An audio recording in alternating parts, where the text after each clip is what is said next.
a few people, his lineman had put on his own uniform and jersey, and a lot of people are actually mistaking that for Ezekiel Elliott as well. So, Yeah. um, yeah, for these guys, they're professional athletes. They can cut weight pretty quickly, get back in shape pretty quickly, unless Yeah. unless he's been hitting the bong again. That'd probably Uh, be the only thing I'd worry about. that's another worry. Who else do you have? Well, we touched before on Naeem Hines, so he would certainly be a target, especially in leagues in which you're rewarded points per reception. So he would be one as well. Leonard Fournette can't seem to get out of his own way. So if you went ahead and you dropped T.J. Yeldon with the idea that Leonard Fournette would be back, I would go ahead and pick up T.J. Yeldon again. I think T.J. Yeldon's going to probably end up playing more games this year than Leonard Fournette. Those tissue injuries are really difficult. They don't seem to go away. And especially a hamstring injury is very difficult to manage as well. So I would go ahead and pick up T.J. Yeldon, especially if you have Leonard Fournette, as I do in one of my leagues as well. D.D. Westbrook, if he's still out there at this point, I think you got to go ahead and grab this guy. So, he established game highs this week in targets and receiving yards against the New York Jets, nonetheless. But he was a popular waiver wire ad, so if he's out there, go ahead and grab him now as well. And then again, they have a reemergent star in Houston as well. So if you have it, you could drop the Kiki Do You Love Me here, but Kiki QT. So he's another one that you should certainly be looking at in a little bit deeper leagues if you need to help out wide receiver. I won't lie. I may have tried that in my feelings challenge once or twice. So I may be guilty of that. Well, the thing is, there, Joey, you gotta show us the video. So yeah, that's not happening. All right, sir. So you're the mage underscore fantasy. What do you how's things going at the Scarecrow? What are you doing there? Yeah, well, things are actually great. So right now we're getting ready. We're doing a lot of NBA previews for the upcoming NBA season. So we got that in the pipeline right now. So that'll be coming out over the next couple weeks. Sundays, if a lot of people are unaware where to go to for fantasy advice, usually around 11 o'clock, the Scarecrow will send out a post. And it's basically ask me anything. So we're there to help with fantasy football advice as well. If you have any lineup questions, pickup questions, who to start, who to sit, we're there to assist as well. And eventually, in the upcoming months, there's big things posted for the Scarecrow as well. So we're looking forward to that as well. Possibly new formats, possibly a podcast coming as well. So there's a lot of new and exciting things going on there. Awesome. Well, thank you so much. This was awesome. And thanks for being on. Thank you, Joey. I appreciate the support. Have a great one. You too. All right, now to preview the MLB playoffs, I have two members from the Scarecrow. I have Johnnie Black. He is at jball0202 on Twitter, and Bruce Cagle Jr. He is at Bruce Cagle Jr. 2 on Twitter. Hey guys, how you doing? Good, Joey. Thank you for having us on again. Great, Joey. Thanks for having me on, man. Oh, well, thanks for being on. So, crazy day. Just finished two games today. Is that the first time ever there were two games that had to be decided that decided a division? Yes, this is ever. Yeah. This is the first time it's happened that it was twice. That 2-game 163 has happened. It's happened before where there's been a game 163 because of a tie. I know the historic point of the game 163, the shot heard around the world. I'm sure a lot of baseball fans know that when Bobby Thompson hit the home run off Ralph Branca in 1951 and all that stuff. That was actually a game 165. Actually, it was a game 157 because they played 154 games then. But what the rule was back then was actually you had a 3-game playoff if you finished tied at the end of the season. But since then, it's happened a couple times, but never twice in the same season. A 3-game playoff? That's weird. Yeah. That whole shot heard around the world in '51 was that was Game 3 of a 3-game playoff between the Dodgers and the Giants. Well, back then there was no wild card or any goofy stuff like that, so Right. that was it. That was for the championship. So yeah, I could see that. I just think it's crazy that you play 162 games and you still can't come up with a champion. That's crazy. That's a lot of games to be playing. So now tomorrow, the Cubs lose to the Brewers, and so they're playing tomorrow night against the Rockies, who lost to the Dodgers. Do we know who is going to be? What would be a strategy if you're the one of these teams playing today? Do you put out your best player today to try to win the division, but then what do you do tomorrow because it's a 1-game playoff to determine whether you're kicked out of the playoffs completely? What do you think you do there?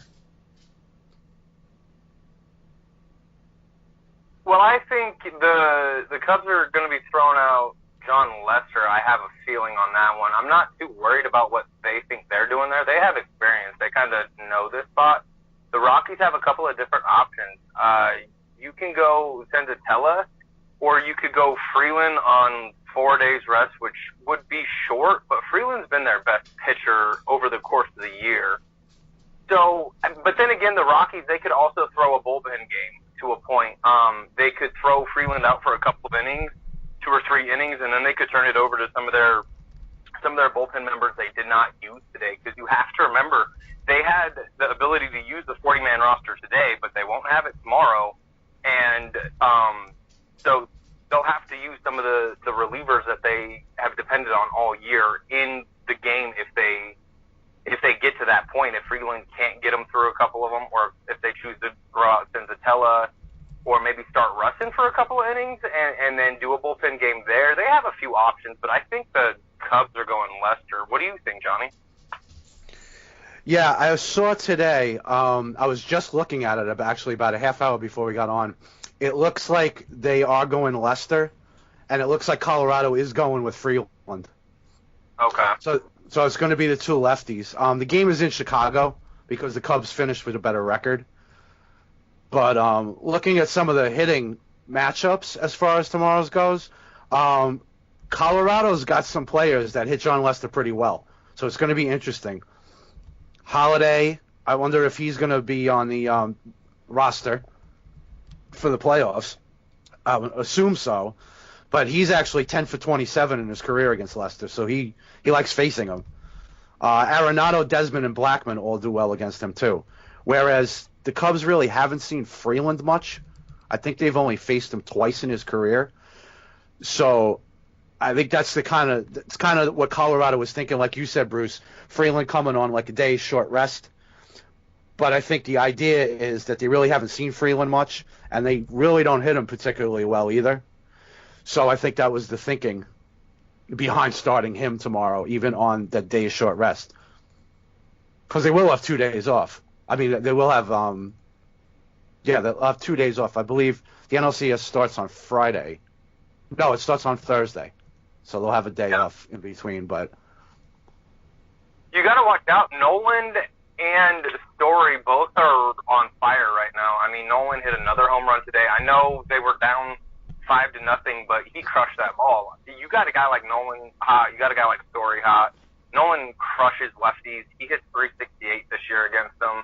He has 15 bombs. So this game, they could get to Lester, but the experience of the Cubs really makes me feel like they're going to pull away with it. And then on Wednesday, it's the other wild card game, Athletics and Yankees. How do you think that's going to go? Well, they haven't. That's one game that they haven't announced who the starters are going to be. Either team. I'm suspecting that Oakland's going to go with Mike Fiers. I mean, he's been arguably their best pitcher down the stretch. As far as the Yankees go, I think they possibly could go J.A. Happ. He would be on regular rest because he started last Friday. But again, the Yankees have choices too. I mean, Tanaka's been good in his postseason career. He was good last year in the postseason. Severino, I don't think they go with him. Granted, he had a good start. I think a week or two ago he showed like the old Severino, but he just has been up and down, and you can't take that chance at a one-game playoff, even though it's at home. I think honestly they go Happ. What do you think, Bruce? I agree with you. I think they go Happ. I also think, like you said, Tanaka's a very good choice. In September and October, he has a 2.79 ERA, so he's actually been doing really well. I don't trust him so much at home. The reason is, I mean, if his sinker isn't on point, that ball is just going to bounce out of that stadium. The Athletics can crush. Their offense is really good. I mean, Treinen's a beast of a closer, so he'll be well rested for that game if he needs to go, I think, potentially multiple innings later. But I think they go J. Happ because he's been on fire since he's joined the Yankees. He has been a very solid starter for them. And they have a very quality bullpen that they can just throw a dozen or so closers out there, it feels like, at any point in time if they get in trouble. So I don't think you see this game really get too far out of hand from the Yankees perspective if their starter doesn't do well. So, okay, so let's talk about the National League. Who do you think is coming out? Who do you think is going to come out of the National League as the NL champ? I personally think it's the Dodgers. I thought the Dodgers were going to take the West a while ago. I thought they were going to do exactly what they've done over the last week and a half, which was be very clutch. And I think they'll take that into the Braves. I think the Braves don't stack up to them very well. I believe Kershaw will start on regular rest to open it up. I know he didn't do well against the Giants. He has a spotty postseason record. I'm still happy to start Kershaw whenever, so I'm not worried about that one. I think the other series, Milwaukee versus the Rockies or Cubs, will be fun. I think that's some really good, offenses, some decent pitching. I still think the Dodgers are a little too deep pitching-wise and hitting-wise, and I think they'll come out of the NL. What do you think, Johnny? Yeah, I wasn't a big believer in the Dodgers going forward, but I still really like Milwaukee. I still really think they have a blueprint similar to the 2015 Royals, whereas they have a very deep bullpen. They have good, not great starters. They don't have a true ace. And they have a very good lineup. I honestly think their lineup can match up. They have probably the NL MVP in Yelich, just about at the Triple Crown. My God, that was crazy. Yeah, I honestly, the next series, I would love to see them play against Colorado because I want to see those two teams in Coors Field. And Milwaukee, though, don't forget that. I mean, just think of how many home runs will be hit total. Oh my gosh, that would be a fun series. I know, and I think that's going to come down to matchups, and I think Milwaukee can take that. Now, if Milwaukee faces the Dodgers, that's a tough call. Like you said, Dodgers have the experience. Milwaukee hasn't been there. With the exception, I think, Ryan Braun on the team. No one's been to the playoffs as far as with the Brewers because they haven't made it since 2011. I just don't know. I have a feeling about the Brewers. My head says the Dodgers. My heart says the Brewers, just because I'd like to see a different team in there. I could see it going either way. A lot of it's going to depend on how deep their starters can go in games in a 7-game series without having to tax that bullpen even farther. Because the bullpens are great all year, but when you get to the end of the season now, you're talking about game 164, 165, 166. These guys in the bullpen like Hader and Jeffers and Knebel and those guys, they're going to get taxed. Now, granted, the Dodgers don't have a great bullpen aside from Jansen, but they're good enough. And their starters can throw innings. And they have starters who can shut you down, like a Kershaw, a